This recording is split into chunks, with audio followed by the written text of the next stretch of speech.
Hello guys, നമുക്ക് night ഡ്യൂട്ടിയാണ്. അപ്പനെ കാത്തുക്കാൻ ഞങ്ങൾ രണ്ടാളും. ഇതാ ഒരു പെട്ടി. എന്താവും? ഒരു പെടുത്തൂല്ല. കുഞ്ഞായ അപ്പൻ കൂടെ പൊളിച്ചോക്കുണ്ട്. കുഞ്ഞായി ഭയങ്കര ഹാപ്പിയാണല്ലോ. ഗോളടിച്ച്. ഞാൻ ഉദ്ദേശിച്ചത് തന്നെ തോന്നുന്നുണ്ട്. അപ്പം അത് ഫിറ്റ് ചെയ്തിട്ട് നോക്കാല്ലേ. ഒരു കുഞ്ഞു കസേര റെഡി ആയിട്ടോ. എങ്ങനെയുണ്ട്? ഫൈനൽ റിസൾട്ട് നോക്കല്ലേ. വാവ്, നമ്മളെ ഡോറ.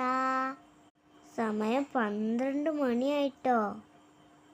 വാവ്, ഒരു കുഞ്ഞു ക്ലോക്ക്. അപ്പോ എല്ലാരും കണ്ടില്ലേ? ഞങ്ങളും മമ്മീനെ വീഡിയോ കോൾ ചെയ്ത് കാണിച്ചെടുക്കും. നിങ്ങടിക. Bye, good night.